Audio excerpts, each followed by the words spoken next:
liberty and justice for all. Please remain standing for a moment of silence for our troops who are fighting for our freedom overseas and those who have lost their lives in doing so.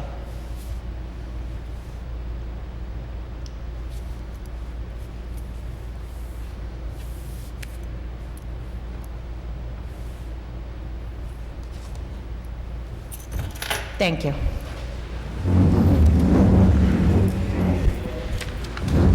Good evening, all. Welcome to Wednesday, September 9th board meeting. The first item on the agenda is to set the dates for the October 2015 meeting. The workshop will be Wednesday, September 30th at 7 p.m., and the board meeting will be Monday, October 5th at 7:30 p.m. Is Mike here for the fire department? No, he's working. Oh, you're right. Someone else. Sorry. I'm Michael Corey, Assistant Chief. Everything in the fire department is going well, so unless you guys have any questions. No questions from the board? No. No, just a quick update. The fire department will be going on September 15th, the truck committee, correct? 15th? Yeah, the truck committee, they're going out the 15th, they're going out to do a final inspection out to Yeah, Pennsylvania. they'll be going out to the 15th out to Pennsylvania to do a walk around of the truck, and they will be reporting back to the village board with what they see as when they get back. So thank you, Chief. Okay, thank you very much. Just lost my house keys. Next item, Culture and Recreation, Kathy Mills, who is also running the camera, so she's running back and forth.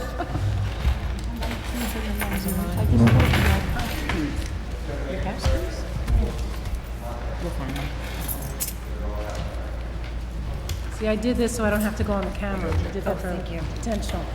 Can you hear me? Seems it's very low. Just pull it up a little bit, maybe. Try that. Can you hear me? Yes, better. Good evening, everybody. Good evening.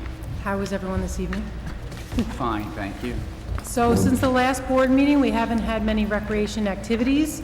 Our huge activity for the summer was the pool, and the pool was open this past weekend for Labor Day on Saturday and on Sunday and on Monday. So we closed successfully on Monday afternoon at 6 p.m. So thank you very much for all of your support with the pool this summer.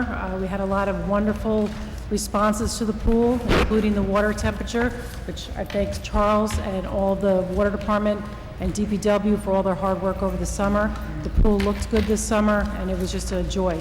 So very happy with the pool. Kathy, I just want to mention I've gotten a lot of calls with regards to the lifeguards this year, so we thank them very much for all of their hard work and professionalism that they showed at the pool and going above and beyond on many occasions to help out residents. So thank you very much for being the leader in that. I know that that has a lot to do with the way that the guards conduct themselves, so thank you for that. Thank you. It was a very good summer. So a few upcoming events that we have. This Friday will be our September 11th ceremony, and it will be at Donahallow Park at 7 p.m., and it will be a candlelight ceremony, so everybody is welcome to that. We have this Saturday, September 12th, the Midget Mounties will be having a parade and a bonfire down at the ball fields. The lineup for the parade will begin here at Village Hall. We'll go down Lafayette Avenue. The parade will start at 7:15, and then the bonfire is expected to go off at 8 o'clock. As per the last meeting, the fire department will be on hand, and we'll have a lot of great activity at the ball fields that night. So it'll be a fun night. The street fair is next Sunday, September 20th. That's with the Chamber of Commerce. The time is 10 to 5. Suffern Day is coming up. It's less than 3 weeks away. It's about 2.5 weeks. On Saturday, September 26th. And it's from 11 to 3 down at the ball fields. And then that evening, there will be fireworks starting at 6:30. And then 8 o'clock, we will have the fireworks. We have one of our well-known residents, Mike Blau, will be there with Country Fresh. He will be the band that evening, so we're looking forward to having him. We have our DJ, we have Cesar Munez and his group are going to be there. Very excited to have Suffern Day. So we've got a lot of civic organizations. We've been getting calls daily, restaurants. We have a lot of nice sponsors this year, so it's going very, very well. So we're looking forward to Suffern Day. The window painting, the annual window painting for grades 6th, 7th, and 8th will be on Saturday, October 17th, and it will start off at the community center at 10 a.m. and then go down to the village shops. It's always a great event for the middle school group, and we're looking forward to that. We had the Halloween parade. We're so excited for that this year. It's going to be on Sunday, October 25th. We had that at 2 p.m., and we're reaching out to a lot of different groups. We're expecting a large crowd for the parade, so we're looking forward to that. The Veterans Day Parade, I know Virginia will be speaking of it. We got a letter from the American Legion Wednesday, November 11th at 11 o'clock, starting here at Village Hall and then going to the Soldiers Monument. The Christmas Parade will be Saturday, December 5th, and the time we'll have to discuss. We'll have to get back to you at the next meeting when the time will be. That's throughout the village. The Pearl Harbor Ceremony will be on Sunday, December 6th, and that's at 2 o'clock here in the Village Auditorium. And then we will be selling tickets shortly for Elf, the musical, at Madison Square Garden, and we'll start putting up the signs for that show. It'll be on Sunday, December 13th. I think that's it. Thank you. Thank you, Kathy. Thank you, everybody. Grant writer Fred Vella.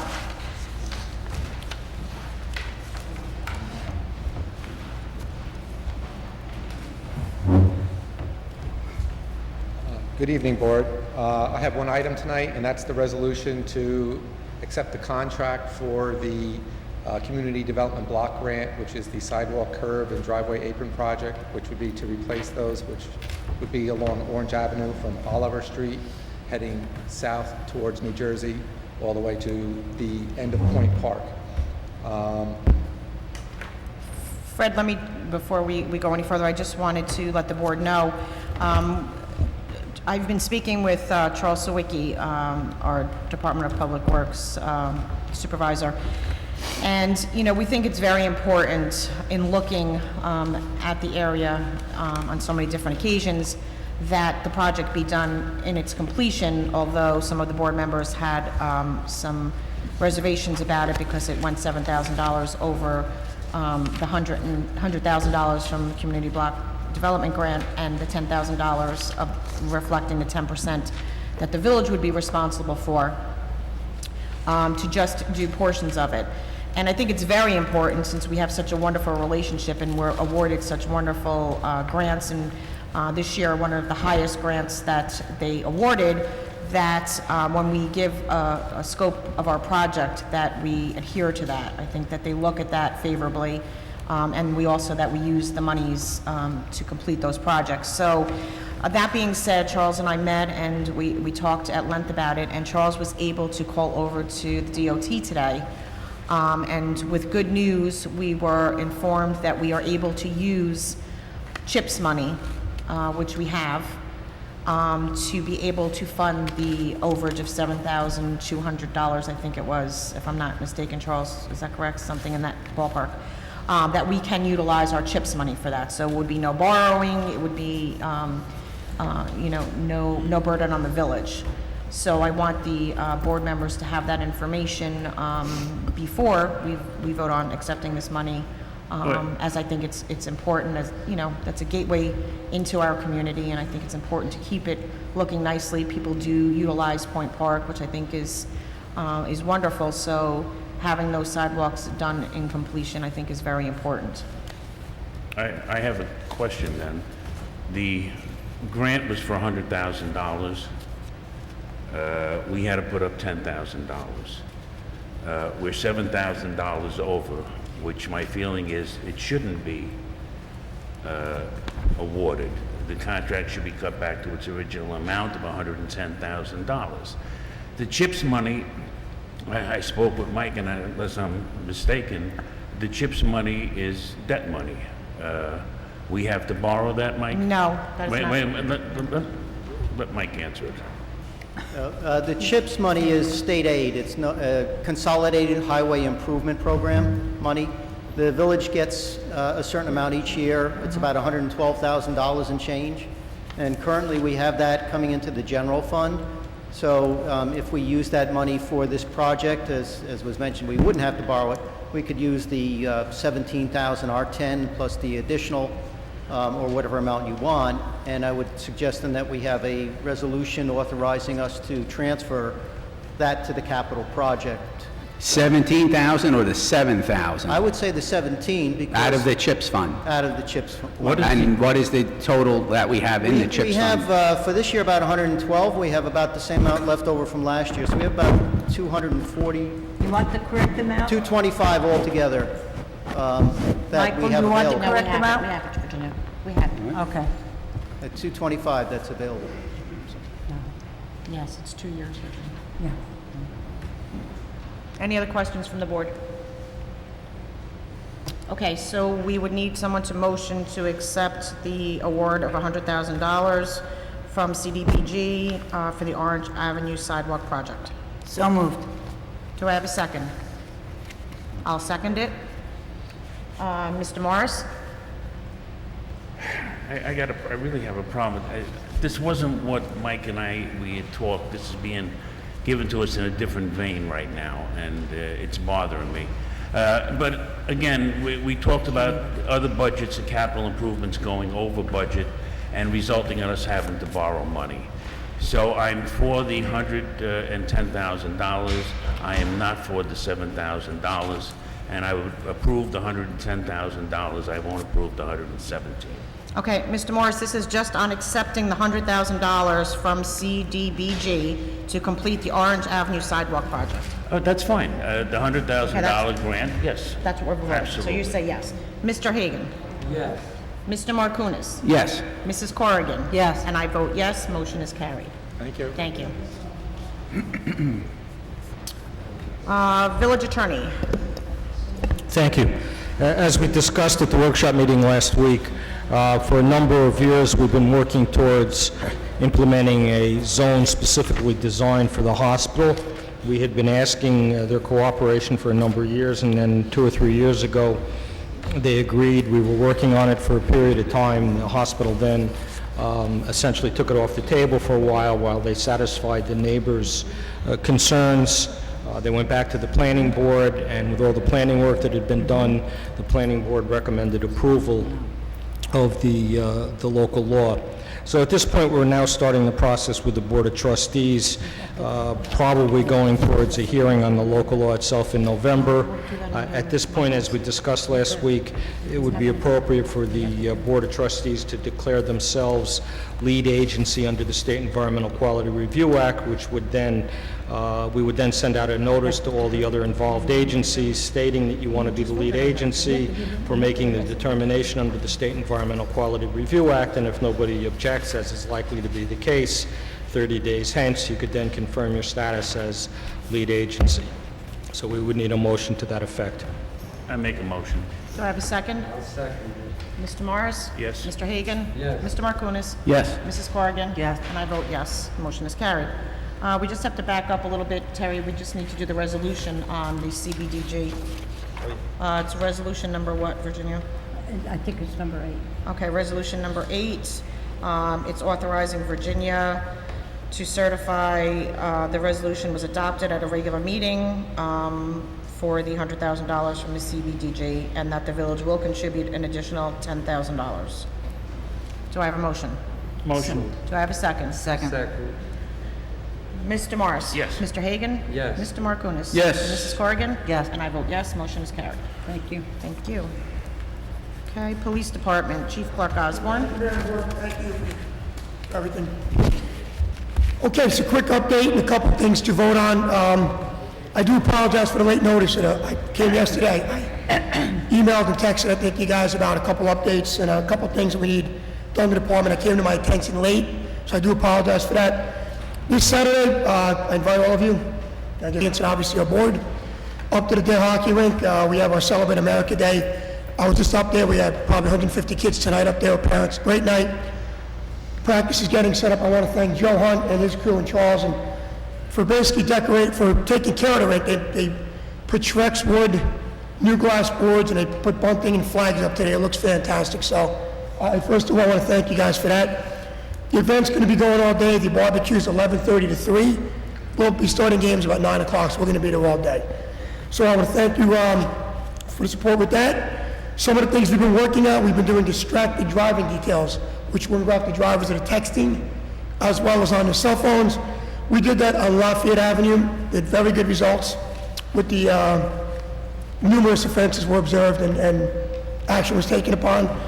One of the areas we've been focusing on, which I'll bring up in a minute if you can work with me on something, radar on Parkside Drive. I got a lot of complaints on Parkside, and they're legitimate complaints. People come down the hill towards the YMCA building, and they're going at a good clip.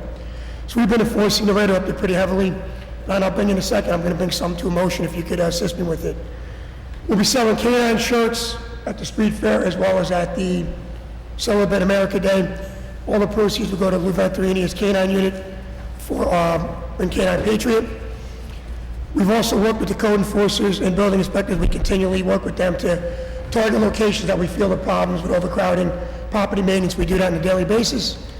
And just a couple of things I asked you to vote on, and like I said, I do apologize. These went on yesterday. I know I notified you, but I generally like to give you more time than this. Pete Campanelli is one of our part-time dispatchers. Pete retired. He was a fireman in New York City, took a part-time dispatch job with us. He moved to Florida, moved his family to Florida recently. So Pete's obviously resigned at that point. I'm asking the board to accept the resignation of Pete Campanelli's part-time, non-competitive dispatch position. Motion. Okay. All in favor? Aye. Opposed? So moved. Pete, thank you.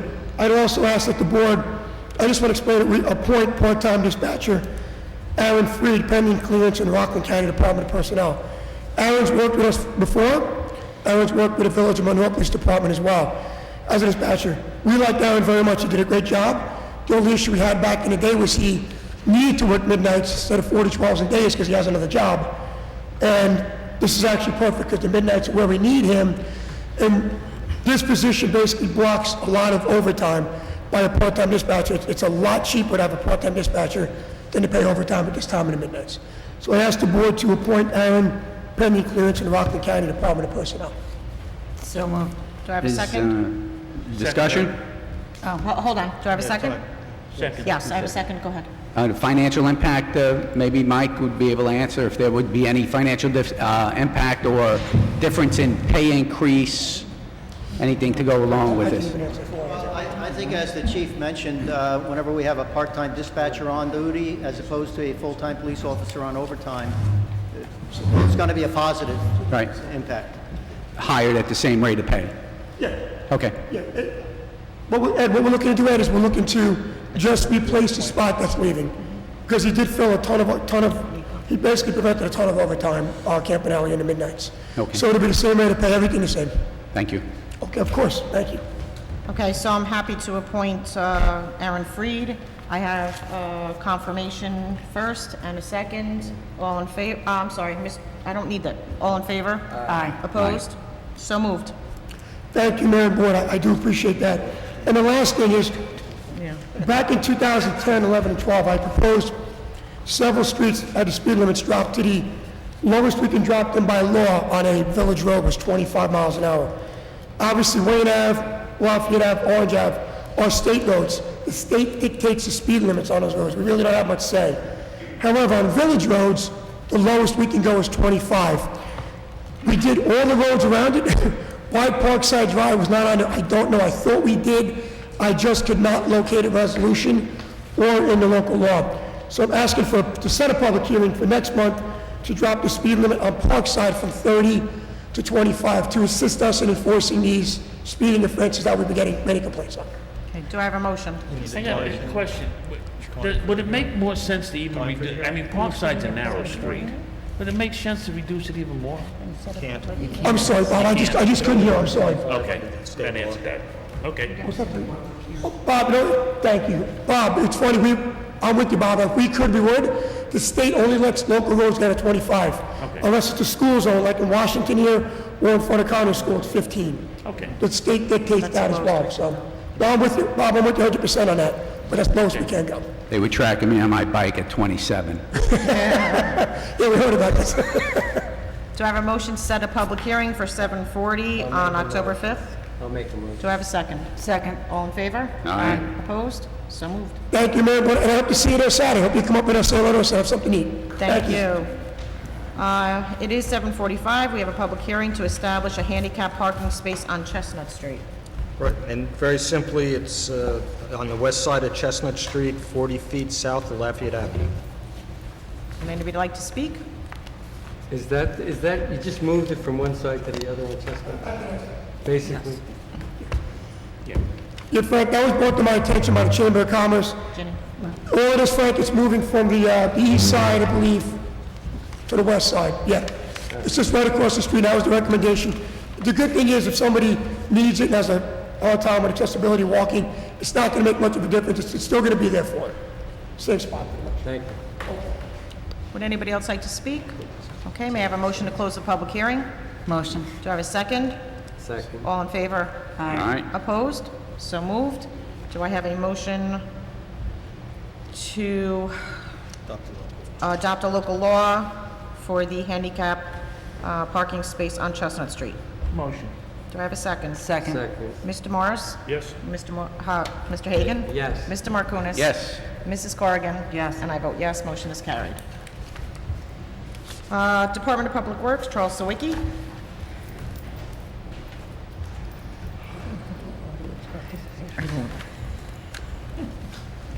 Good evening, Mayor and the Board. I have a personnel item I wanted to address the Board. Mr. Scott Brown, ME02, retired in July. The remaining balance of the schedule of salary and wages from the Refuse Department slated for him is $24,135. This remaining balance will allow a newly hired laborer to work 36 weeks during fiscal 2016, starting the week of September 20th, 2015. I am requesting the mayor to appoint Mr. Gabriel A. Vasquez to the vacant labor position within the Refuse Department. Mr. Vasquez has been approved by the Rockland County Personnel, is a resident of Suffern, and has a CDL driver's license. The pay rate for this position is $16.68 per hour, with a starting date of September 21st, 2015. Okay, I will appoint Mr. Vasquez. Do I have a motion to confirm? Confirm, motion. Do I have a second?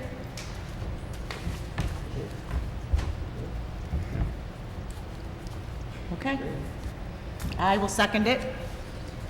Mr. Morris? No. Mr. Hagen? No. Mr. Markunas? No. Mrs. Corrigan? Yes. And I vote yes, motion is not carried. I'm sorry, Mr. Sawicki. Okay. The CDBG Orange Avenue sidewalk and curb project will require a New York State DOT permit. The DOT is requiring the submittal of CAD drawings showing the full extent of the work. I am requesting authorization to issue a purchase order to Brooker Engineering for professional services to provide the required CAD drawings in the amount not to exceed $1,000. New York State DOT CHIPS funds will be utilized for this cost. Okay, do you want to put the total cost of the CHIPS funds that you're requesting? So you would be Well, for this requesting item, it would be $1,000, not to exceed $1,000. Can you put it all together, the engineering and the contribution? Yeah, you could put the engineering, so it would be 18,000, whatever, that would be coming out of CHIPS. You know what I'm saying? Instead of... Yeah, it'd be... So what is that total amount to transfer? Well, including the Yeah. amount over the 100,000? The 10% plus the 7,000? Right, it should be, I believe it is $18,250 and change. I'm not sure of the exact number. Okay. So if we I do think I might have it 18,000 here somewhere, but I'd have to dig for it. Let me see.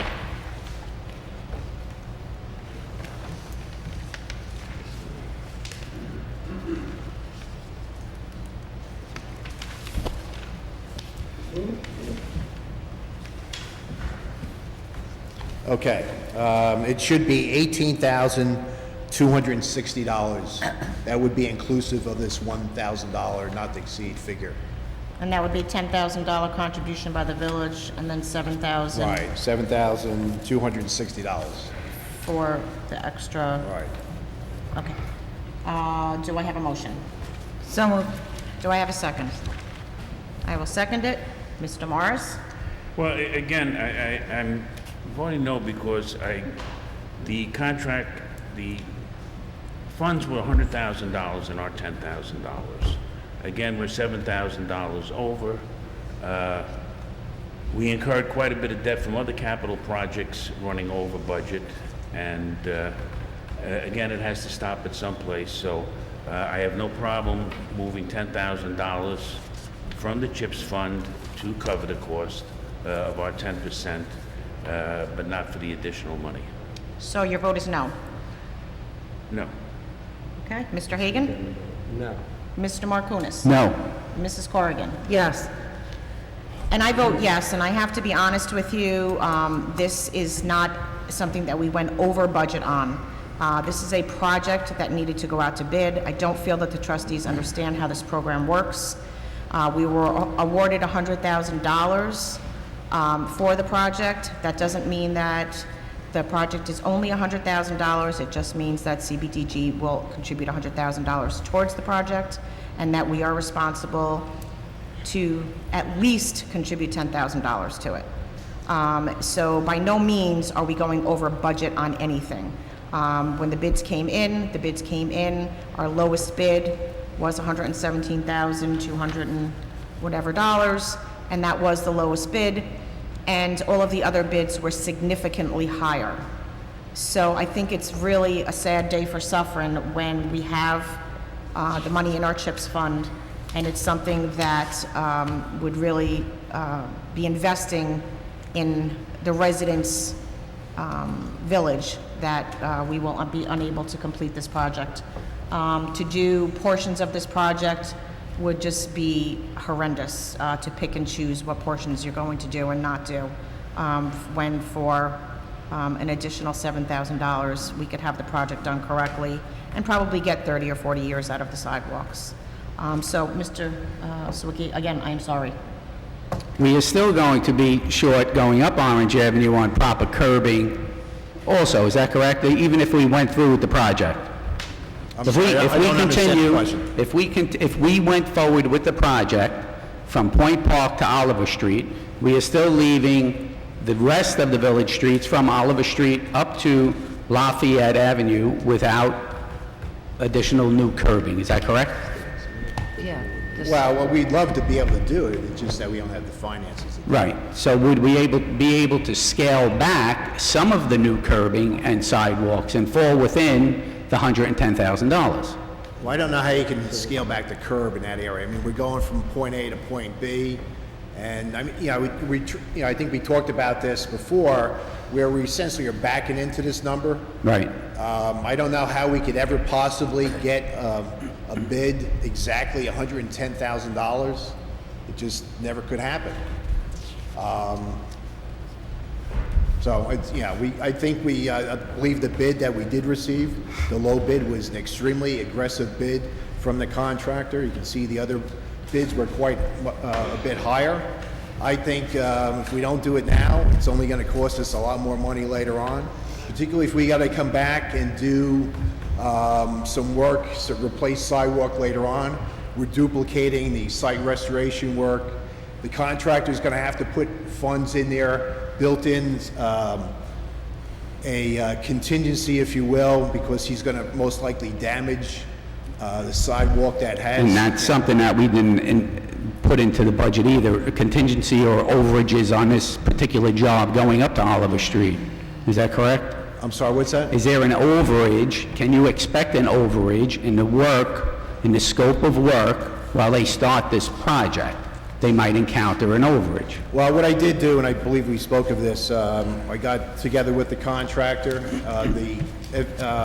This project is based on estimated quantities and unit costs. I did ask the contractor to look at it very closely. She agreed with my quantities and felt it was maybe a couple $100 either way. I will keep a close eye on it as I have on other projects with utilizing curbs and sidewalks. That's what you have to do to make sure you can stay within the allotted amount of money you have, and that's what we would do on this project. Would it be beneficial to go up to Boyington? To what? To Boyington Street? To Boynton. I don't see. I mean, you were talking $7,000. I just don't understand. Okay. Yeah, Right. sure. Thank you. I just want to make the board aware that the Rockland County Office of Community Development, we have a very good working relationship with them. there were approximately 29 awards. We were awarded the highest amount, again, of all the monies that were awarded by this agency. If you don't spend the money, they will not award us money next year. You have to spend so much of the money, like 50% of the money. Otherwise, our application is going to be denied. So, not denied. 50% of this award? I don't know the exact figure, but it's approximately Okay. within that area. So, what we're doing is we're jeopardizing our relationship with this board, which awards money year after year, that have done some fantastic things. Everything from our community center that you see downtown to Andy Haggerty Park. That property was purchased by it. Many wonderful projects have been done. And so arguing over $7,000 when it's CHIPS money, I just take it into consideration for the future as well. Okay, thank you. Okay. Thank you, Fred. Village clerk. Oh, I'm sorry, audience participation. It's not on the agenda. It was left off by mistake. So if there was anyone who would like to speak, please come up to the microphone, state your name and address for the record.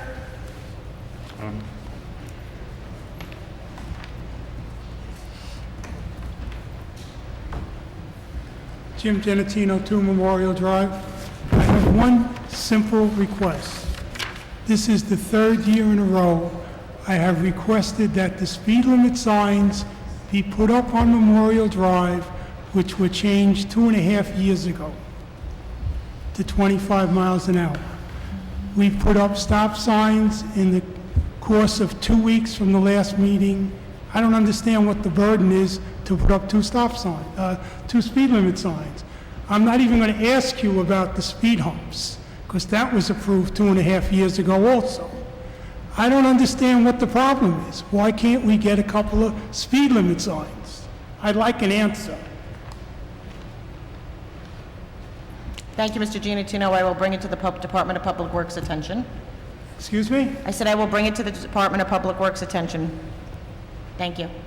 I think it's been done a few times. Would anyone else like to speak?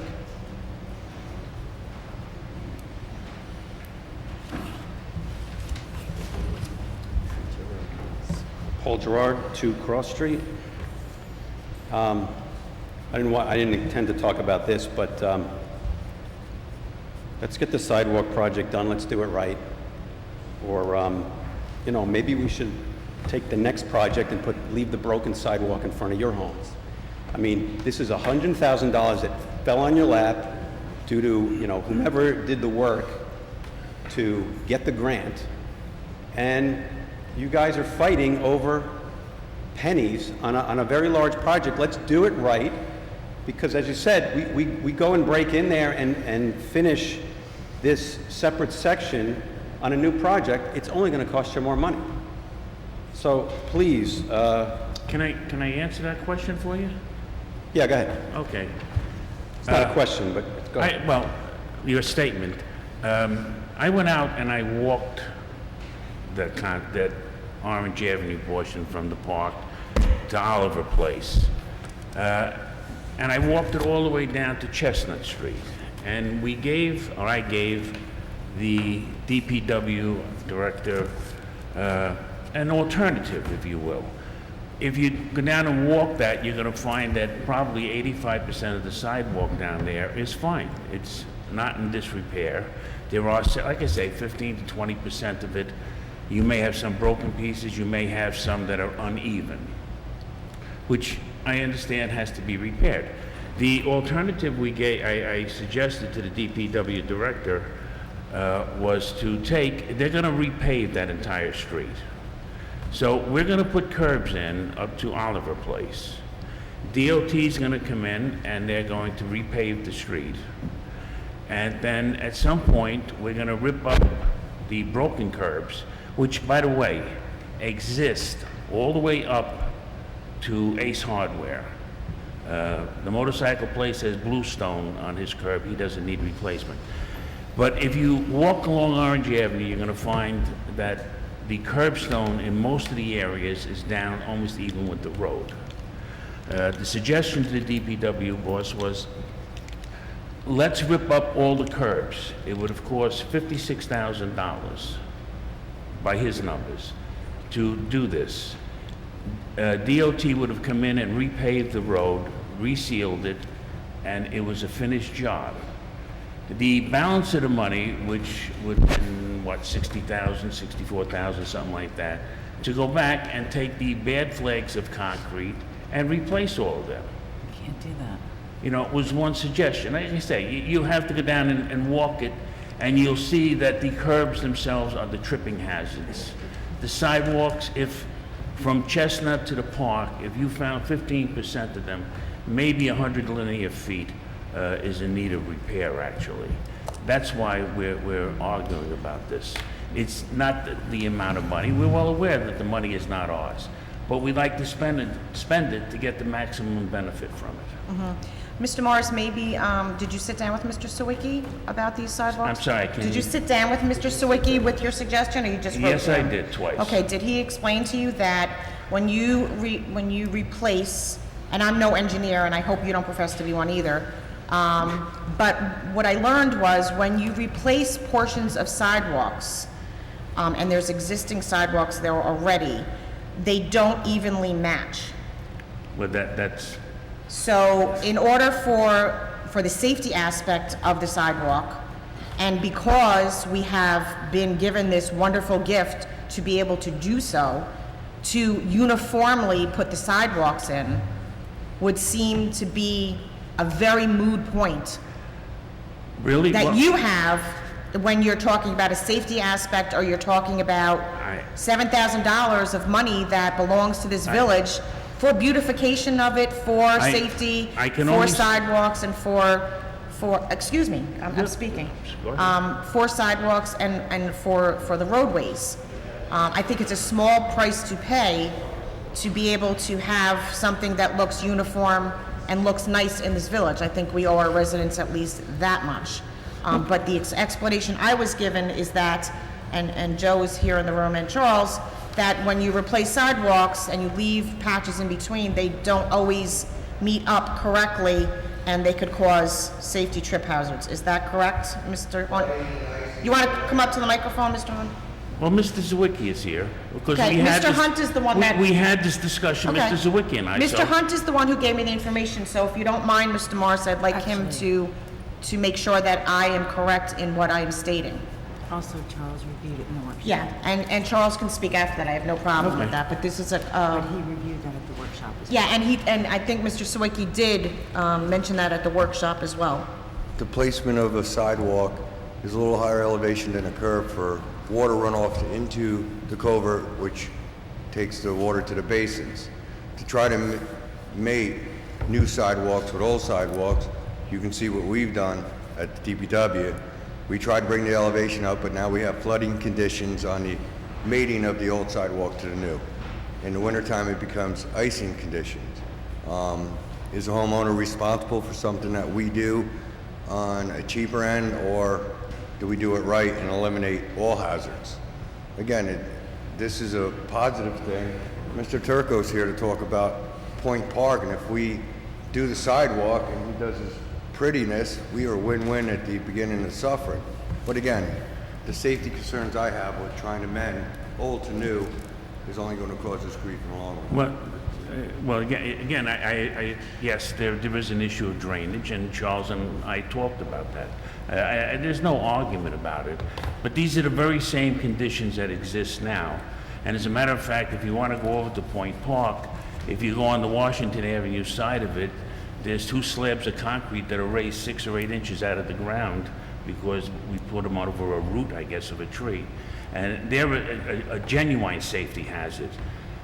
You know, we have uneven sidewalks now. All we're simply saying was, I think the project could have been better planned to accomplish more of a goal than what it's going to accomplish. It's that simple.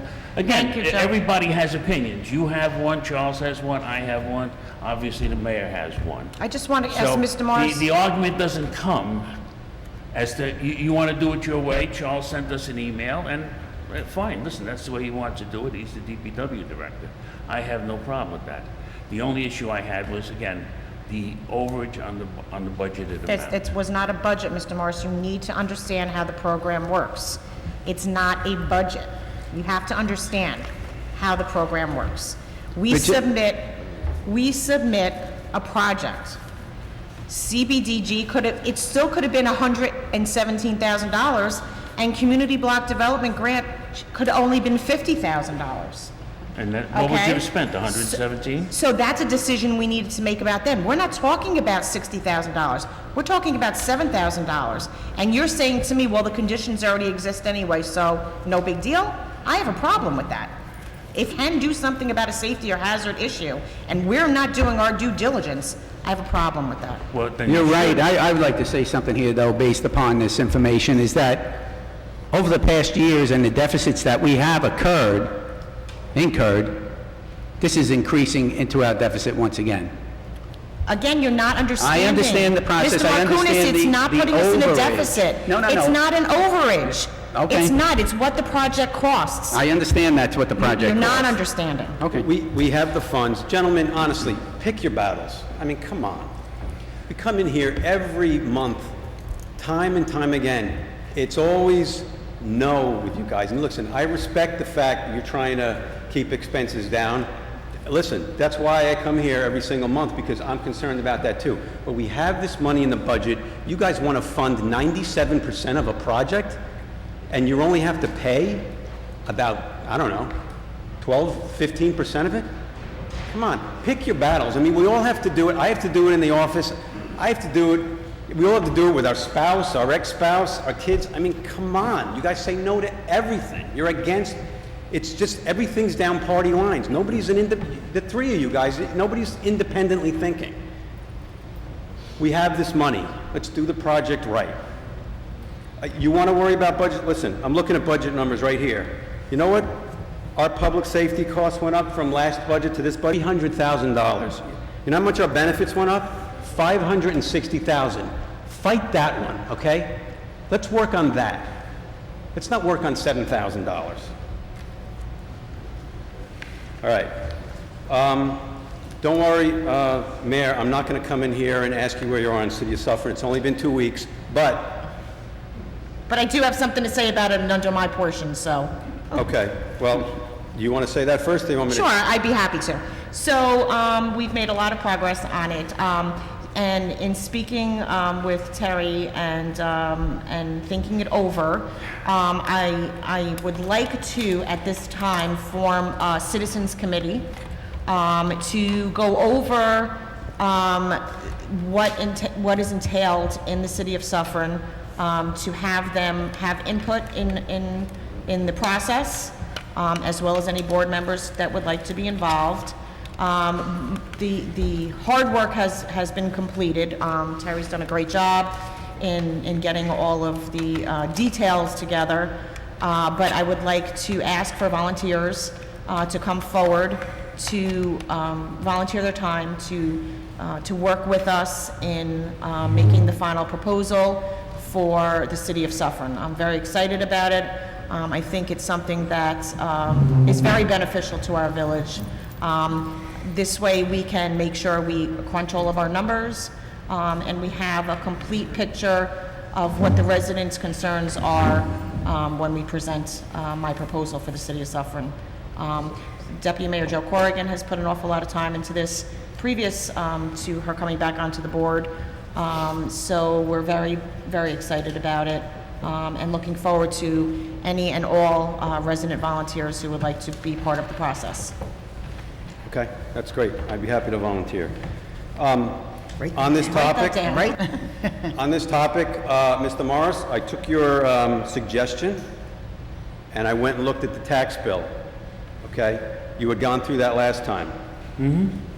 Just to be clear for everybody, the tax bill that comes, that's due in January, is for county, special district, town, and it says public safety, but we don't pay that because it's from the town of Ramapo, so that piece is off. Mr. Morris, all the services that you listed last time are on that bill. However, it's on the county portion and the special district portion of the bill. Okay? The town piece of the bill is down towards the bottom where it says general town. okay? And on that one, it says that we're paying 9.618 per thousand assessed value, okay? So this is exclusive of, you know, the county, the Medicaid, the ambulance, the hazardous, all that stuff that you had listed. This is a separate section of that bill, 9.618 per thousand. Now, if I look at our village budget that's posted on the website, and Mr. Giannino can correct me if I'm looking at this incorrectly, the taxable assessed value for Suffern is 146.4 million. Okay, does that sound about right? So if you take that, divide by 1,000, because it's 9.618 per thousand, so you have 9.618 times 146,366, and you get $1.4 million. Okay? So that's Okay. 1 point. Now the Mr. reason Charles, it's... excuse me, we just have to flip tapes Okay. here. Sure.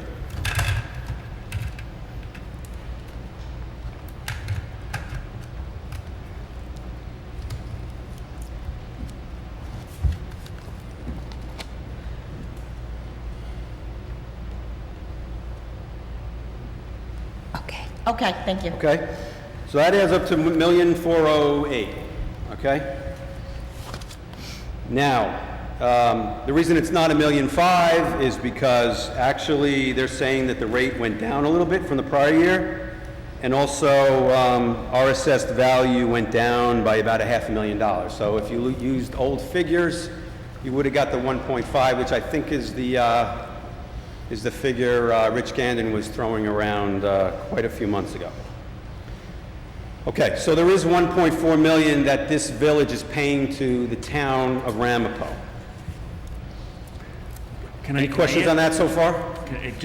Could you give me a copy of where you got those numbers off of? Yeah, right off Was of it- my tax bill. If you, Because I don't have that on my tax bill, so I'm Okay. asking you. all right, I'll show you. This is what the town gave me, so if you Yeah, could give because me it a says copy general of it, I town. appreciate it. Sure. It's the section where it says general town. I'll give it to everybody. That's the tax rate that shows up on everybody's bill. Yeah, it's cut off with the... Okay.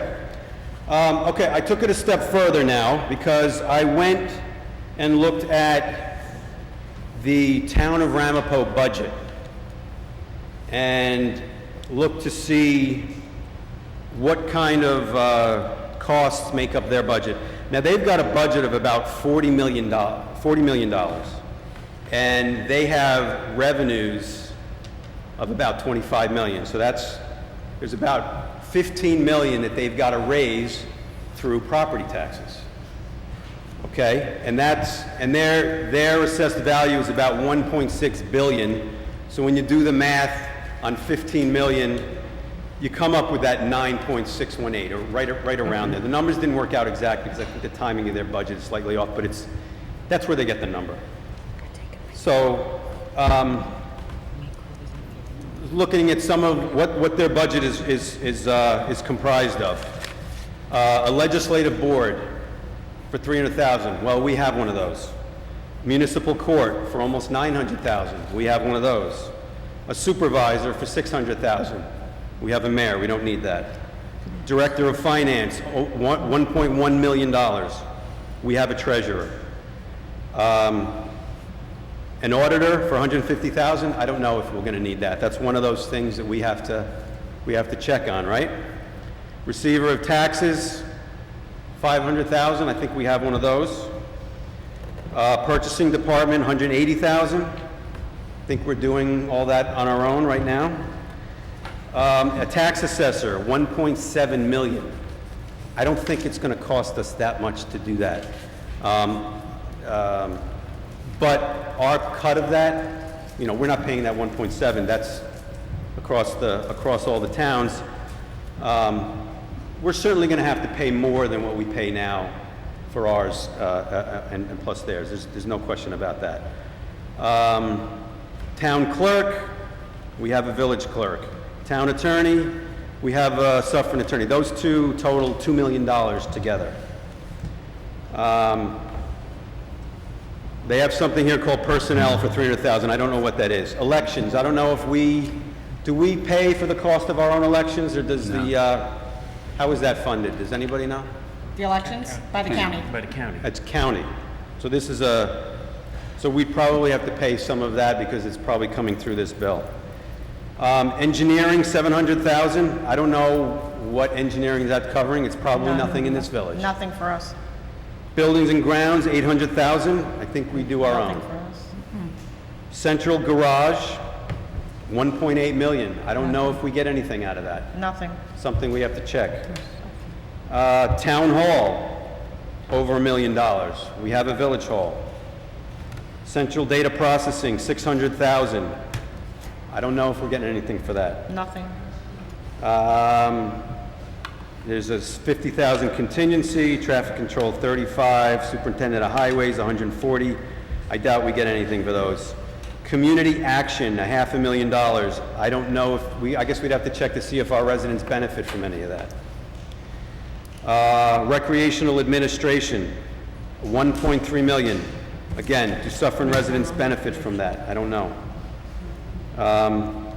Veteran services, $1,800. Wow. Not much. Parks maintenance, $2.3 million. We maintain our own, right? Yes. Cultural property maintenance, $67,000. I'm sure if we have that, we maintain it.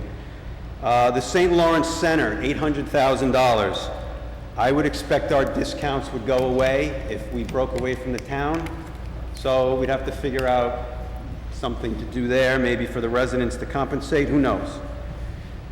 Fireman's Memorial Drive, $600,000. I believe that's for the hazardous waste. So we probably have to cover some of that. Swim and tennis club. They have a pool listed separately, so I don't know. Maybe that's St. Lawrence's Country Club. I don't really know where that is, but that's $130,000. Challenger Center, $124,000. I don't know if we get discounts there, sending kids there, but we might have to pay a little more. The pool, I said $500,000. We have our own pool. Ramapo Cultural Arts Center, no impact to us. The golf course, $2.2 million. So that's for discounts for us. That's all we get out of that. Youth programs, $1 million. Again, if we did our own camps, or there might be some upcharge if we pulled, so we'd have to figure out what that is and how we might want to subsidize that or do our own. Historian, $2,000. Senior citizen program, $62,000. I don't know if we do our own senior citizen programs. Senior Citizen Center, $154,000. I think we use the community center, right? We do. Center. Public Works, $70,000. I'm sure that's no impact to us. Hospital and medical insurance, $1.3 million. We have our own. Here's the two biggest pieces. Bond anticipation notes. So these are notes that are due this year. $3.7 million. And they've got $11 million of additional debt. Those two pieces, our piece of the $11 million and the $3.7 in bond notes is $532,000 out of the $1.4 million that we're paying them. Okay?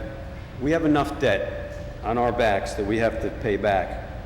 We're throwing $500,000 a year to theirs. So I think there's probably an assessor, and there's, as I said, there's a few things that are going to impact us. We're probably going to net $1 million out of this, I would say, you know, at least. But I think all the right people have to do their homework on it. If there's anything I can do on that as volunteering, I'd be happy to help. But there's money here that the residents are paying. Like I said earlier, our public safety and benefit costs went up almost $900,000 last year. What's going on that's going to stop that from happening again next year? What are we going to do? Just jack the residents again? Again, I couldn't hear you. I said just those two pieces of our budget alone, public safety and employee benefits went up almost $900,000 from the 15 adopted budget to the 16 adopted budget. How are we going to fund a repeat of that, especially if nobody's looking at it now? Well, I'm not clear if we can do anything with that because... I'm not clear either, but you know what? It's going to be a problem. You want me to lie to you, I can lie to you. I mean, what I'm saying is, where are we going to get that money? I don't believe, and again, I'm not a personnel lawyer, but I don't believe we can touch or go after or renegotiate anything like that because these contracts, I believe, are in effect until May of 2016. He's talking about the town of Ramapo, Mr. Morris, not ours. No, I know. I'm talking about our budget. Village increases. Oh, for I think Mr. Janito may be able to answer that question better than the board. I'm in this village all right? I've already been here over 20 years. That's a long-term issue. I agree with you.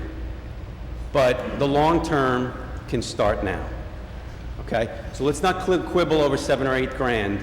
Let's start figuring out how we're going to attack 900. You asked the question about the benefits and the bringing down the cost of those benefits, didn't you? No. And that's all I answered to you. Well, there is nothing we can do at this point. I'm making the point that these costs escalate at an uncontrollable rate. And if we don't figure out another way to offset them or fund them, all you're going to do is jack the rest of us, okay? And we're not interested in that solution. So start spending your time on figuring out other solutions. This is one that's being worked on, okay? And let's get involved. Well, and again, let's start thinking about some other things because... You're absolutely right. And Okay. have you seen the plan for the city? I'm sorry? Have you seen the plan yet? No. Okay. Neither have I. Okay, but... It's pretty but I tough to did make is, a judgment with the plan. What's and that? again, if your numbers are correct over there, if you give me a copy, I did as much as I could with what's on public record to Okay. find out what we are paying for, and there isn't a hell of a lot that we are getting for $1.4 million. So you're sitting here talking about how can we spend $110,000 out of 118. Let's figure out how to spend a lot less than $1.4 million on these things. That's what I would like my board and my village government to be focusing on. Okay? Thank you, Mr. Jordan. The last point I want to make, and it is on the topic of budgets, is the budget season is going to be here before we know it. I brought up here a few months ago that after the last budget was passed, we really had no opportunity to make intelligent cuts. They were very haphazard cuts to get the number down as best we could. And I suggested that maybe we need to start the budget process a little bit earlier because, again, I'm fearful of you guys coming to us with another double-digit increase. And I, as a resident, want an opportunity to look at that and ask some questions. And last year, or this past year, we really didn't get a lot of time. I made that suggestion. I think most of you thought it was a good suggestion. So I'm asking if we could look at starting the budget season probably before Christmas rather than after to get those budgets from the departments submitted so we can get a budget drawn up a little bit sooner and we have some time to digest it, challenge it. You know, extra time will help us make some intelligent choices. So that's it. Thank you, Mr. Thank you. Jordan.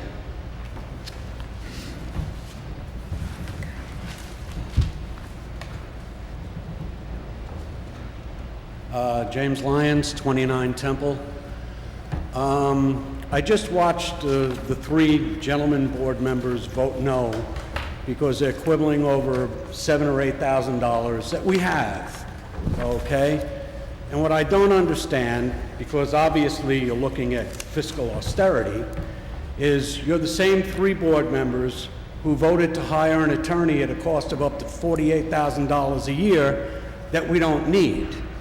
You're also the same, you, Mr. Markunas, and you, Mr. Morris, who ran in the election last year, fiscal austerity, you were voting no to the Orange Avenue project.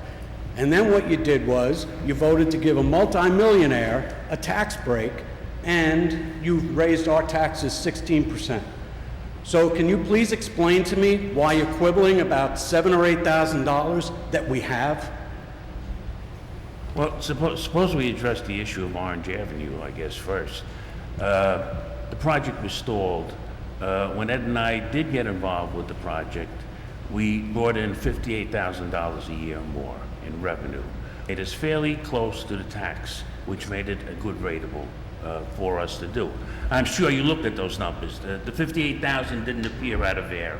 It was negotiated and as a debt project. Mr. Morris, you What- should mention Over that. how long you a have- period of time? It only came I'm up when the sorry. school district left it on the table. How Mr. long are Morris. they You not didn't- going to pay us taxes? Is it 35 years? 40 years? Again, if you look at the equations, it comes out that probably for 25 years, we're doing fine as though we were paying taxes on the place. You understand something, you know, we can quiver and argue about it. It was a blight. We were receiving little taxes from it. We were running a slum SRO there. And yes, we brought in $58,000 more for Of the that school project. district's money. Excuse me, I spoke to Doug Adams at the school district, and you can call him to verify it, and I explained to him what was going on. Yeah, but And- Mr. and Morris, Dr. Excuse me. you're making it sound Excuse as me. though that I'm you- making it sound exactly as it was. No, you're not. Yeah. No, you're not. Unfortunately, you weren't there with Dr. Adams. Unfortunately, I've had And I conversations. explained to Dr. Adams, But this please- is what the please school, portray this is what incorrectly. Orange Avenue offered us. Yeah, Orange Avenue I offered us says, this. it's not Mr. Lyons, Orange helping Avenue you offered for what you want to do. $58,000 of the tax, the school's money, because the school district did not agree on a pilot. And the portion that they did not agree on, and they left on the table, is what then Orange Avenue offered to the village. And that is what, where the money came from. It's actually the school district's portion of the pilot. That is what the board accepted. You don't The have a entire board problem- accepted. You don't have a problem with giving a multimillionaire who'll be collecting in excess of $200,000 a month in rents a tax break, and then turning around and raising our taxes 16%. We didn't give him a tax break. You don't have a problem with that? Mr. Lyons, if you're going to say it, then say it right. We didn't give him a tax break. Pilot The pilot, program, payment in lieu of who was the taxes, pilot that- given to? Who issued the pilot? Let's get the facts straight, Mr. Lyons. Who voted for it?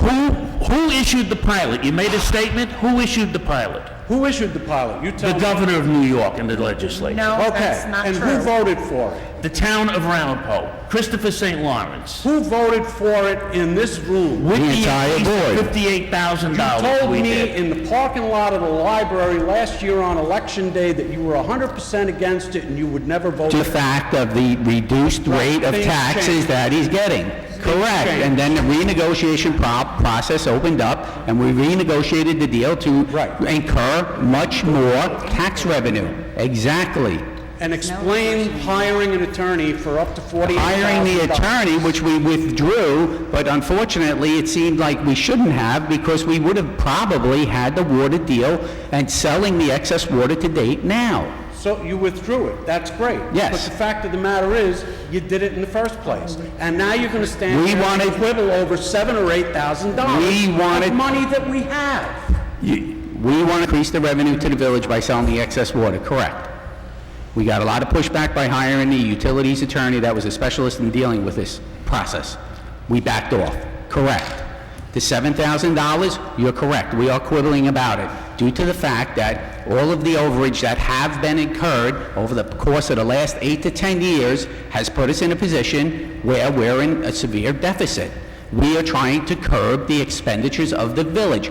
I understand Mr. Gerard, I understand you, why you're starting with $7,000. We need to start somewhere. We need to be fiscally responsible. We need to work within budgets, excuse me if it's not a budget, but we need to work within certain guidelines to keep us in a financial path that we can sustain. That is my point of view. I understand that point of view from other residents and taxpayers in this village also. That is my position, that's what I take. I hope that helps you. Nobody wants to be more fiscally responsible than me. Okay. But there are some things that need to be done. And I believe this is something that needs to be The done. sidewalks? And even if you go over by 10%, what's that, another $10,000, $11,000? But this is what, Mr. Lyons, this Of money that we have. this has been going on for years, and that accumulated overage on $7, $10, $20, $30,000 is what the problem is. Mr. That's what I Markunas, see it. this is not money that needs to be borrowed. You're trying No, I understand that, Mayor. It's a... Right, so you're arguing about something. You're trying to make a point. Mayor, I am not arguing. I am explaining a position and a stance that I have. And that would be... And I'm entitled to my position and stance. But don't allow the residents to think that if, in fact, we went ahead with the project, that it would put us in debt. That's the farthest thing from the truth. All right, it's not putting us in debt. We are going over on a price that we were planning on spending. Go over what the cost is. Now, my belief is that this $117,000, $120,000 will even grow larger when they start the project. That's my belief. That's your belief? Yes. But you don't know what a project price is until have you no go idea. out to I bid think for Mr. it. Janito can help That's us the here. problem. Well, Mike, what is you the... guys answered my question. Thank you very much. You're welcome. Let me see if I can help out here. Mike, when we met with you, Ed and I, how much was owed on the total of the capital budgets that were in excess of what was allotted to them? Do we have about $800,000 that we... Well, there's, in the past, capital projects that went over their budgets without going back to the board and getting approval to borrow money or to do something to cover the cost, had an excess of about $400,000 over the past 10 years or so. And certainly that did lead and contribute towards the deficit situation that we are in. It's a little different than what we're talking about here. This project has not started. This is discussion about a project and what it will cost to complete the project. So the whole discussion on whether it's $110,000 or $118,000 is the discussion that you should be having now, as opposed to when you start a project that you expected to be 110 and suddenly you're running 115.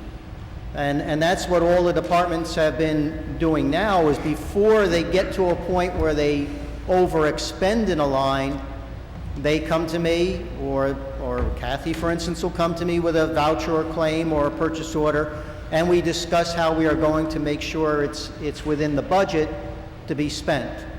And so we're controlling those things. If this project, and I have to emphasize what Fred Rellis said earlier, I think it's very important that the $100,000 that this community, that we've been granted under CDBG, that project be adopted and voted on. Whether you ultimately set a limit on it of 110 or 117, to me, is not as material or important as the fact that you have that project approved, so that we don't lose our standing with CDBG.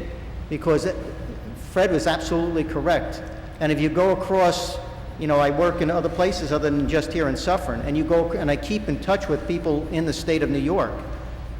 These are funds that are highly sought after by communities across the state. You have to qualify to get the money to begin with. So there's communities in Westchester County that can't even qualify for the funding. And then there's other communities that are putting 29 applications just for one source of funding. So it's very competitive. And the fact that we have been very successful over the years to get this funding has been terrific.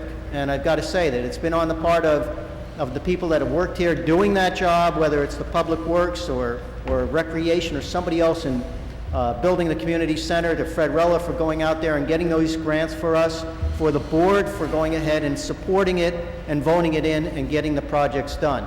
The facade program, we got over $450,000, and that's coming to its conclusion now, but that's tremendous to think of the work that was done to beautify this village.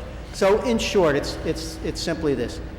I don't know that you actually did vote on whether to go ahead and accept the CDBG money. I didn't get that clear. That we did. We did You not, we did not vote on the additional money. You didn't vote on Well, the we additional. voted on being able to take the 18,000 from the CHIPS money, but it did not pass. So the only thing we've done is Okay. accepted the money from CBDG. All right, so we accepted the money from And- CDBG, and at least the $10,000, which is our required contribution under that program. I would say that at least should be coming out of that, CHIPS money. Is there any cost to us at all? In other words, let's say, for argument's sake, we took the 17,000 out of the CHIPS fund. Is there any cost associated with getting that money? No, none whatsoever. That's been granted to us. We don't have to finance it in any way. It's just vouchering for it when we do our work and then getting reimbursed. Okay. So Thank you, it's, I think it's a positive thing, and I think, you know, the extra $1,000, which is required to get that work done, I mean, that's not our requirement, that's a requirement that was put upon us in order to make sure that the project... And what's the is done. ramifications if you cap this? What- In other words, if you cap the contract at pick a dollar figure, $12. If we say, okay, you can have the money and it's capped at $12. Who are you capping? If it goes over the $12, You have to come back to the wait, board for wait, approval. let Mike answer, please. Yeah, if- If we go over the $12, what's the next steps? I would say that if they are undertaking the project, and then they come up with the fact that they're going to need more money Right. than what was approved, before that work is authorized, they have, meaning Public Works would have to come back to this board and say, we have a change order, unless they do what's called value engineering, where they Right. make adjustments in the field to what they're doing to keep that cost down. So they would have to come back to the board and get authorization in advance to increase the project cost and get the funding source, which, you know, maybe CHIPS or something. Or we could require the director to do the value engineering to ensure that it doesn't go over that dollar figure. Well, certainly, and that's if that's capable of being done. I'm not an engineer and I'm not a public works director, so, you know, all the discussion about sidewalks and how they go in and curbs go in and what has to be done together and so forth is something that I leave to other professionals. I mean, I really couldn't tell you whether I can do a section of sidewalk and leave a section alone, or do the curbs and then fill in sidewalks later. That's not my forte. So I'd leave that to other people. But yes, they would have to come back to the board to get it approved. I would assume that our Public Works Director would talk with the contractor to see what could be done to keep the cost within the contracted amount. I'm sure that happens and I know it happens all the time in public works projects. You come across something you did not anticipate, and then you make certain judgments in the field, and if you can keep it within project scope, that's great. And if you can't, you have to come back to this board, and you have to get that authorization in advance. Thank you, Mike. Thank you. Thank you.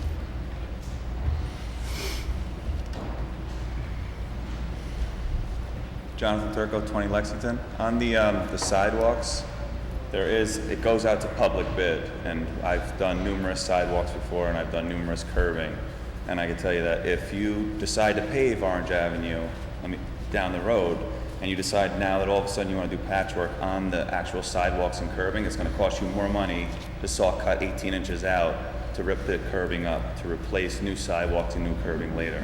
You can put something in the clause on the architect that says that if his proposed plan is not to elevation, or there are unforeseen conditions in terms of unsuitable material, you can actually leave that on the contractor for himself, that he accepts this bid for what it is, and it will go to the lowest bidder. So you can actually say, you can put it in the clause for the bid, that if unforeseen conditions as unsuitable material arise, that would actually be on the contractor to remove.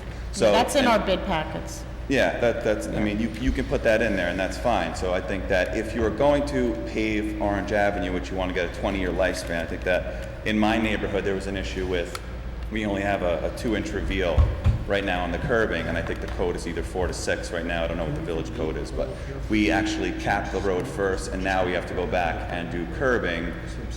It kind of counteracts the whole point of paving the road. So you want to work yourself from the curbing and sidewalk out. So if you're going to get the money to do the road, you can actually go to public bid, which might actually be lower than $107,000, but depending on the contractor, you might actually be able to get that lower if that's the case. But I would not do the road and then eventually 5 years down the road have to do sidewalks and curbing, because if a sidewalk and curb are together, usually they're 18 inches in depth and they are connected to the sidewalk. So as you rip those curbings out, you're going to rip sidewalk out with it. It's not going to be a cut and dry kind of thing. This is a whole, that's all kind of binded together. This was my point. If you go down, obviously you've been there, so if you go down Orange Avenue, from the park right on up, with the exception of 40 or 50 feet, the sidewalks are separated by a 2-foot grass divider. And then comes the curb. If we do the project as it's planned right now, we're going to replace everything up to Oliver Place. And then at some point later, we're going to have to replace sidewalks and curbs. But the new road will have been in now. And put You're going to have a ton So of you're going to heavy- have to rip up the curbs and part of the road when you do that. If I'm not I agree. mistaken. I'm saying it, but you also, on the new pavement, you're going to have a ton of heavy trucks and equipment on brand new pavement if you wait, which causes a tremendous amount of cracking in the actual road. So I'm just telling you, from my background, from my experience in construction and what I've seen done, you can do it this way. I would suggest working yourself out towards the street and then paving up to new curbs and leaving a 6-inch reveal so you don't have to go back later. Like I did in Mawa, we had a saw cut 18 inches all the way down by Bagel Express to put in brand new curbs and sidewalks.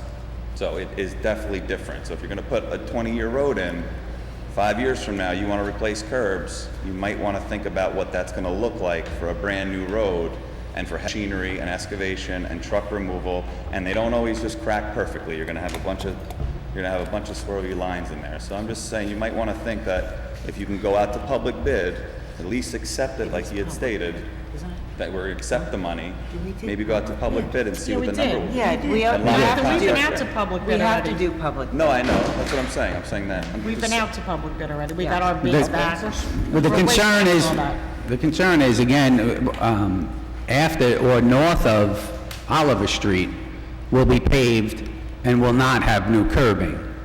Is that correct, Mr. Zawicki? Oh, there won't be any curbing after that? Right, north of Oliver Street, there will be no new curbing. Well, that would be even more money. Yeah, the extended work, just to be clear, again, from Point Park. Right. Down to Oliver Street. There'll be, and then on both ends of that area, there will be a handicap ramp with detectable pad. Right.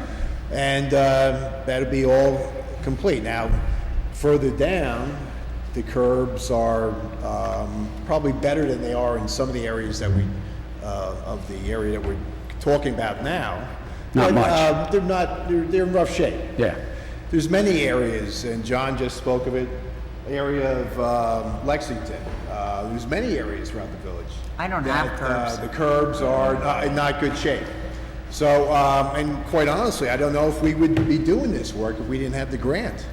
Now, can we next year try to get another grant to come down another section? And then, according to Mr. Turco, we would have to cut the new pavement. Right, I mean, yeah, yeah, absolutely. It's not the ideal situation. Right. We're trying to do the ideal situation now, to do the curb prior to the paving, but it can be done. Okay. And in many cases, the contractor can actually pull the curb without very, very little disruption to the pavement. And in some cases, you wouldn't have to cut it. In other cases, you might have to do a saw cut outside, giving enough room to do form work and that type of thing. But that would be patched and be a small area. It's something that, we have no other option once it's paved. Right. If we had $400,000 to do the entire stretch, that might be we might choose to do that, but we just don't have that money. Okay. Thank you. Thank you. Can I just ask if there's anyone else that would like to speak tonight? Charles, would you stay here a minute? Wait, I guess Is it not. possible Come down. for you to do in-house part of the demolition of this project so that you can guarantee the cost stays within the contract? I can't see how we can, because it's, there's... You know, years ago, they used to, if you didn't put the money up, you did like in kind. You could do a piece of the work instead of the $10,000 or $15,000. I don't know if that's still available today. But if you could rip out 100 feet of curb and sidewalk, you're guaranteeing this project's gonna come in on budget. Charles, I think you have to go out to bid on that as a project, though, am I correct? yes, because it's a CDBG, and you I know can't Fred's do not that here. within the funding rules. But not only that, you know what, Mr. Genatino, to be perfectly honest with you, our DPW is so understaffed it is, and they didn't get hired another laborer today, which they desperately need. I would be very, very, very strained to say that we have enough personnel to cover all of that big project, to do the demolition on that. I'm not talking about the whole project. I'm talking about just the demolition. I'm talking about 100 feet. If you eliminate 100 feet, isn't 7,000. We're trying to you're get, budget. Charles is trying to get by, getting the work done in this village on the slim staff he has now, and this board is not hiring the proper personnel for them to complete this work. So for you to even ask to push them even further and stretch them out even further, which I don't even know if we can do, we would have to check with Fred Rella if we can do the work ourselves. I believe we have to go out to bid on that. We do. But to me, that's just a You've slap gone in out the to face. bid. I'm saying supplement I the don't work. think we can within the parameters of the Jim grant. brings up, something to think about, but, I mean, what is that gonna cost the village to do that? Is it Yeah. gonna We be still have to pay the $10,000? DPW. Be $15,000 to save $7,000?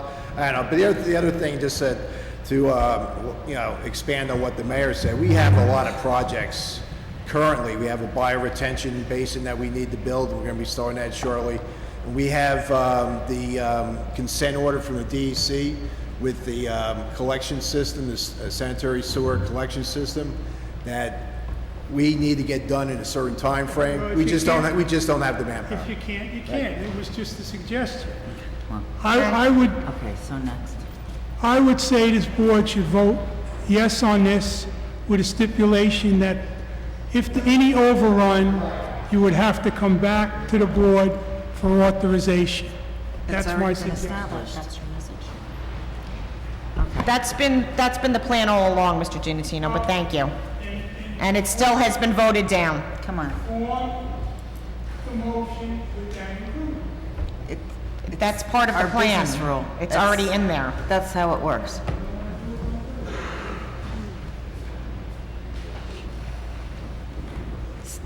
It's how it always works. Jim. Jim saying it's okay now for them to. Andrew Zavosky, 3 Oh, I Center know, Street. yeah. Just an FYI, I know you were talking about speed restrictions up at Parkside Drive, reducing it to by 5 miles an hour. But something I've noticed lately, especially down on Riverside, where there's Bridge Street, and also on Center Street and the Boulevard, is that people are just blatantly going through the stop signs. They are not stopping at all, they just keep going right through. And now that school has started, I was just wondering, if Can you there's just anything speak that... up just a little bit? I'm having a little hard time hearing you. Okay, I was just wondering, now that school has started, is there anything that we can do to put some kind of checkpoint in so that these motorists, obey the stop signs? Chief, you want to just come up to the microphone? Thank you. Yeah, that's not a problem. We're out there every morning. We usually change it up, but that's not a problem. And in all fairness, what you're saying, in the last couple weeks, we definitely haven't been over on that area. So Center Street, what are you more prevalent, Center? On Riverside Yeah. and Bridge, Okay, and also on Center. you got it. We'll take care of it. Thank you so much for letting us know. Appreciate it. All right. Okay, we will move on with the agenda. Next up on the agenda is the village clerk. The first thing we have is the approval of the minutes of August the 24th. Do I have a motion? Second.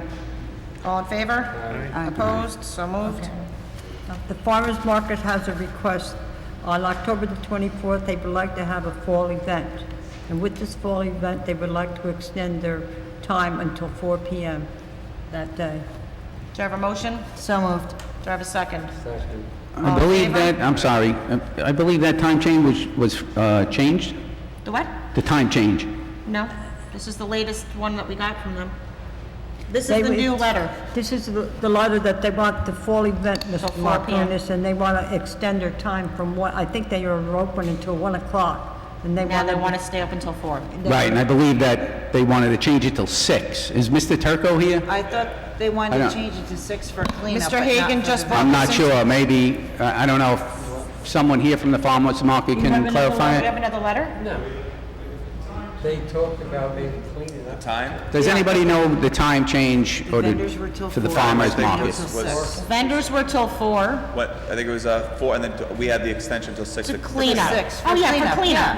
Okay. But We- the we event just- itself we just will be need the till lot. 4. We just need the lot till 6. Yeah. Right. Yeah, Just yeah. so Okay. that everything can get cleaned Just up. wanted to be The last clear. events are going off like 3. Yeah, so we'll put it into the motion. Joe, did you motion it? We'll just add on to Yes. it for cleanup. They'll have it until So 6. adding for cleanup from 4 to 6. There you go. Yeah, the last event will end around 4. No, Frank, that's you're not okay. Need what the you extra want. time to kind of clean up a little bit. Yeah, that's it. Yes. Oh, okay. Frank, do you want to And we have second that? volunteers to clean up. We're going to do the whole. Perfect, thank you. Do you We have a accept the motion change in by the Joe motion? and Frank. Okay, Mr. Hagen accepts Mrs. Corrigan's change in the motion and seconds it. All in favor? Aye. Opposed? So moved. Okay.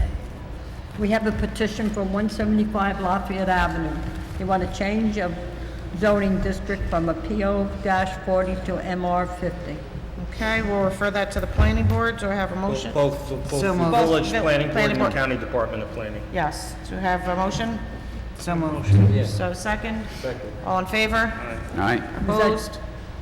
So moved. Was that Joe and Frank? Yes. Thank you. Okay. Item D on the agenda, we're taking off. The applicant is unable to be here tonight due to health.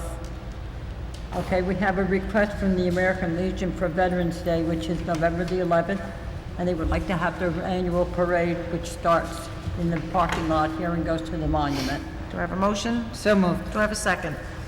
All in favor? Aye. All right. Opposed? So moved. That's it, Mayor. Thank you, Virginia. Finance Department, Mr. Genito.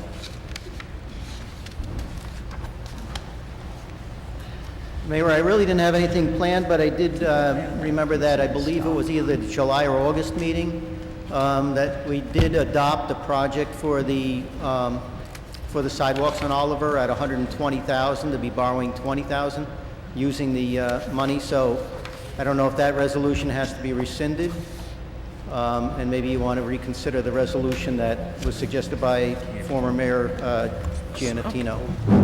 Okay, thank you, Mr. Genito. I was going to bring that up into my portion.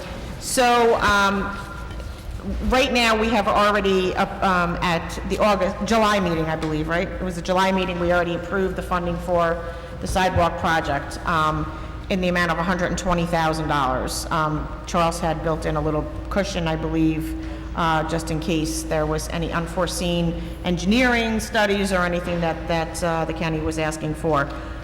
So right now, we already have this money approved, so it would have to be rescinded, the resolution at this time, if the board so chooses to do so, or if the board so chooses to fund it differently, or the board so chooses to just fund the $110,000.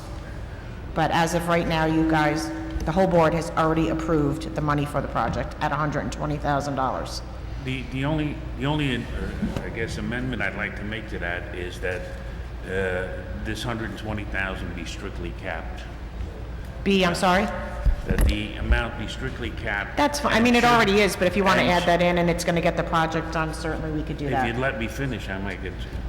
And the amount be strictly capped, and should it cost more than $120,000, the director of the DPW will make the necessary adjustments to bring it in and cap the project at $120,000. Well, you can't do that in the middle of a project. Yeah. You can't- And I don't think you can do that with funding either. I mean, if a water main. If you want to, if you would like to, For water line breaks, first of all, we have to change the resolution anyway because we funded it differently. The $20,000, we funded it differently. So How if did you we sh- fund it then? Can you just hear me out so I can explain to you? You've already approved $20,000 to be funded, not in the fashion that we talked about tonight, in taking it out of CHIPS money. So the money's already been approved, okay? If you so choose to rescind that resolution, and you would like to take it out of CHIPS, $20,000, then if in fact the project goes over the $20,000, before any work is done, that has to come back to the board. Wait. Hold on, retake. Where did we fund the $20,000 from, Mike? Hold on, Mike. And you need to answer that question and ask it again in 1 minute. We have to just wait for the tape to go through. Okay. Okay, go ahead. Mike, where did we fund the extra 20,000 from? The extra $20,000 was going to come out of the capital project for street resurfacing, which was going to be bonded money, borrowed money. That was going to be borrowed. That was where, so essentially it was going to be coming from debt. I think it's a much better idea that it comes from the CHIPS money, which is an would award. agree.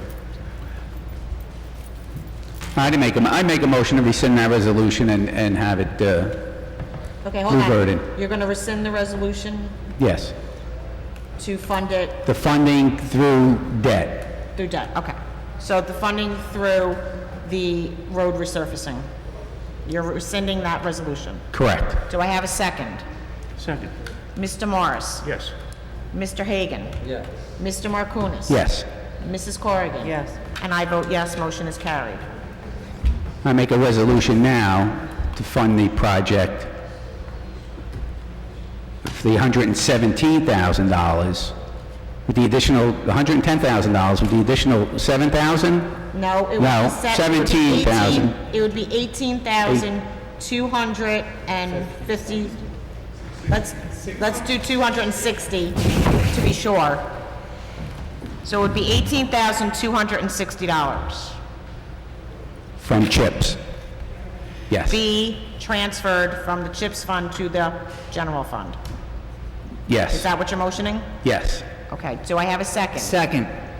Okay, Mr. Morris? Yes. Mr. Hagen? Yes. Mr. Markunas? Yes. Mrs. Corrigan? Yes. And I vote yes, motion is carried.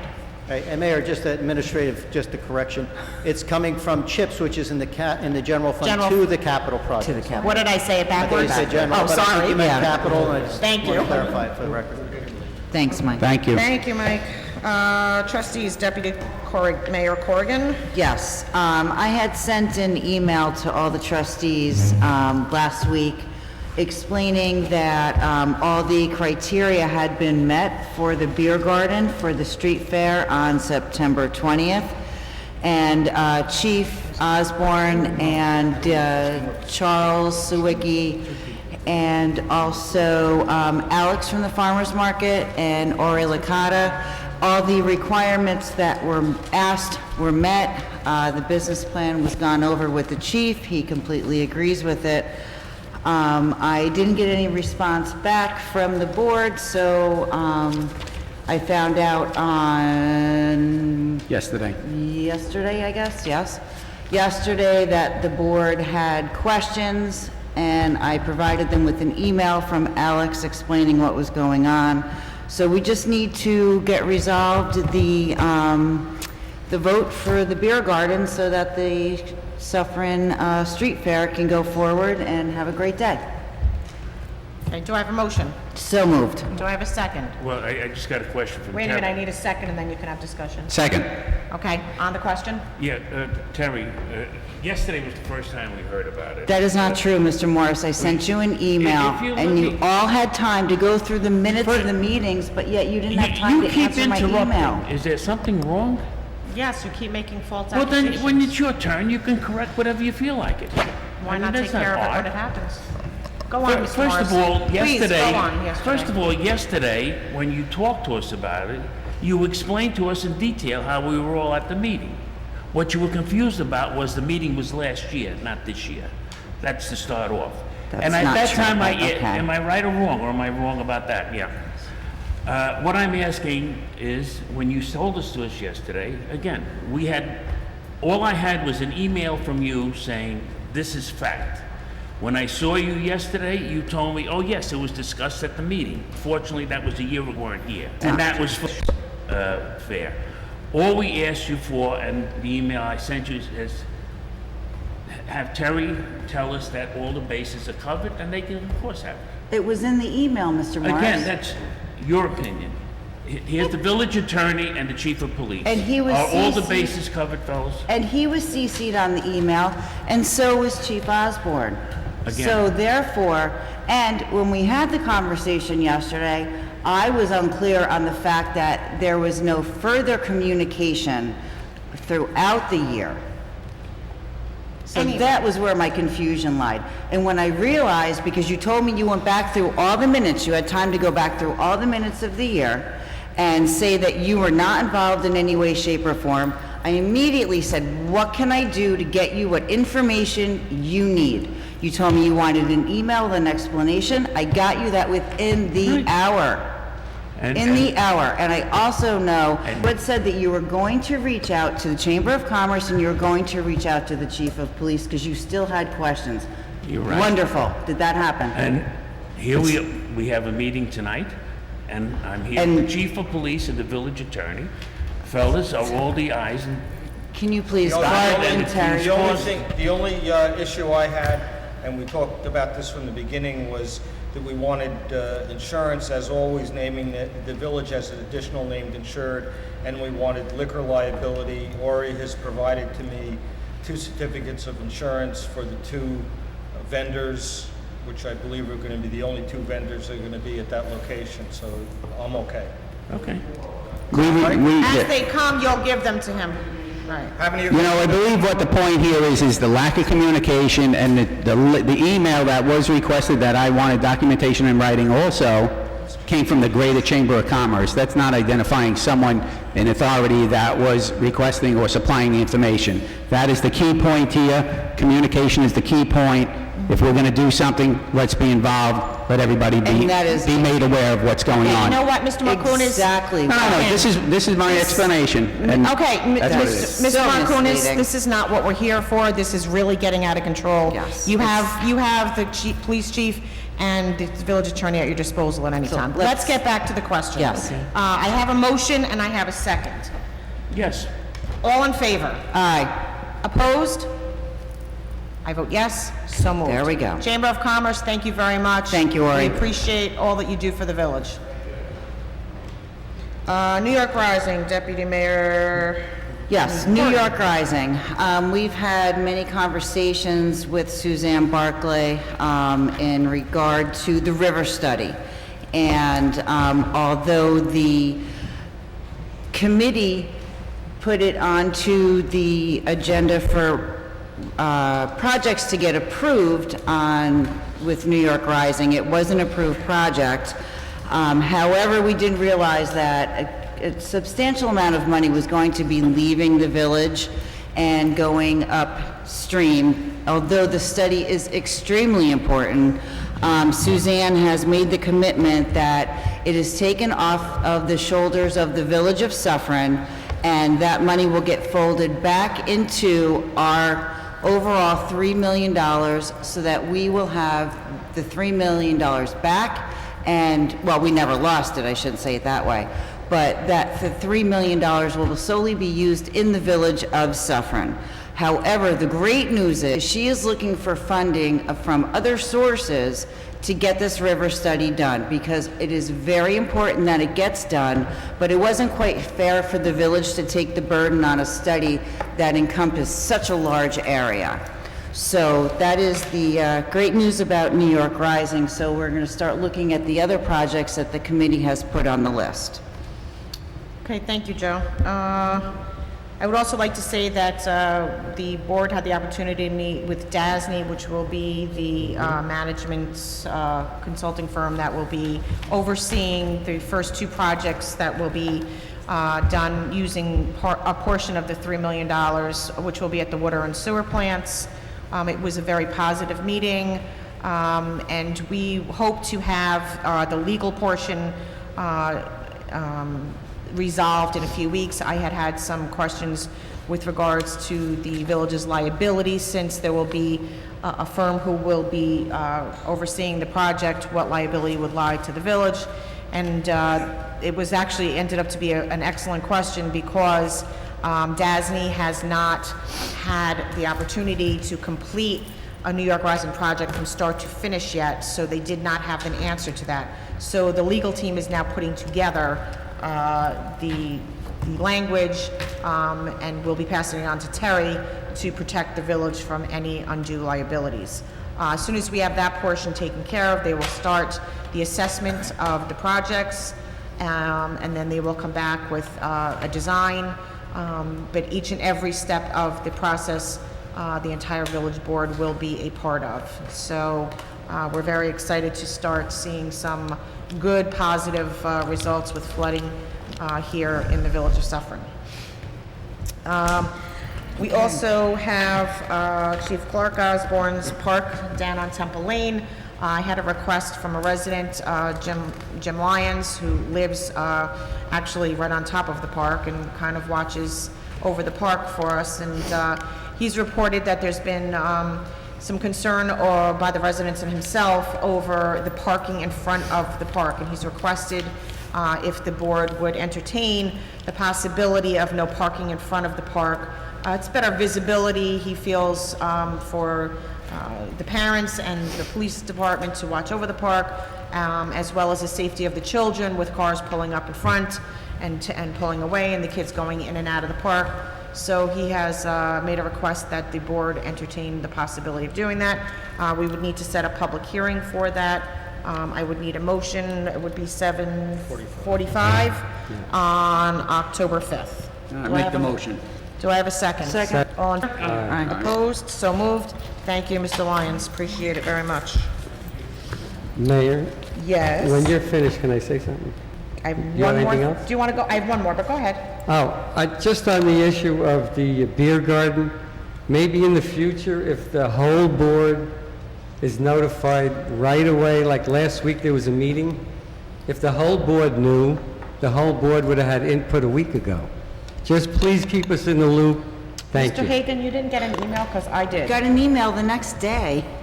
Yeah. It doesn't get any sooner. But I got an email with regards to what happened at the meeting, laying the whole thing out. Did everybody get that? I didn't get invited. I wasn't I there. got everyone's response that they opened the email and read it, so I don't know. Okay. Anyway, it's a moot point, it's done, it's finished. Okay. It's just nonsense at this point. My last thing that I have on my list before we adjourn is, I was alerted by a resident here in Suffern that a task force had formed in Hillcrest and Spring Valley, Airmont, and it actually is a task force of citizens. And what this task force does is, it works as the eyes and ears for code enforcement. And what happens is it's all the citizens who are able to volunteer would come in to the village, and they would be educated on what to look for, what would indicate overcrowding, what would indicate a fire or safety hazard. There are a lot of telltale signs that I actually, by going to this meeting, learned a few of myself. And it's very important for our residents to be educated. Gordon Wren with Rockland County Emergency Services is the one who actually birthed this project, and it has been spreading throughout the county, and it has been doing really great things. Joe Corrigan, myself, and everyone from the code enforcement and building and fire safety went over to Hillcrest and attended one of their meetings. And when I tell you this was 75 residents, volunteers, who come and meet regularly and hand over all of these things that they see to code enforcement, because they live there, because they see it every day. They knew what to look for. They've saved countless lives. They've saved firemen's lives. They've saved police officers' lives.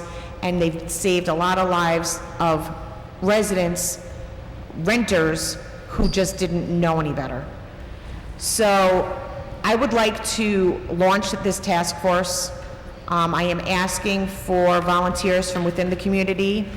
Gordon Wren will be here when we get our volunteers together to get us started with the program, to start educating our residents. I think that this is going to be a great help for our community to prevent overcrowding, to prevent these safety issues that exist in our communities. So if there is anyone who is interested, please call the village clerk's office. Please give Virginia your name and your contact information so that we may reach out to you when we have enough residents involved to get the program started. I'm very excited about it. I hope the board will be a vital part of this project. It will be a citizen-run group. The board does not run the meetings. It's actually the public that will do that. And I think working together, we'll keep our fire department, our emergency services safe, and our residents as well, and that they're not taken advantage of, and that they are provided good, clean, safe homes to live in. And that is all I have. If we have a motion to adjourn? I would like to I chime in just on want to that. say I agree with you. It's a great idea. Yes. It really is. I hope that you will And be a part of it. I absolutely will, and I hope we can get plenty of volunteers I to get do. ahead of the problems. Yes. And once we get ahead of them, hopefully we can maintain it. We That's a agree, good Bob idea. Morris, we agree. Not often, right? That's a wonderful thing. Okay, motion to adjourn. So moved. Do I have a second? Second. All in favor? Yes.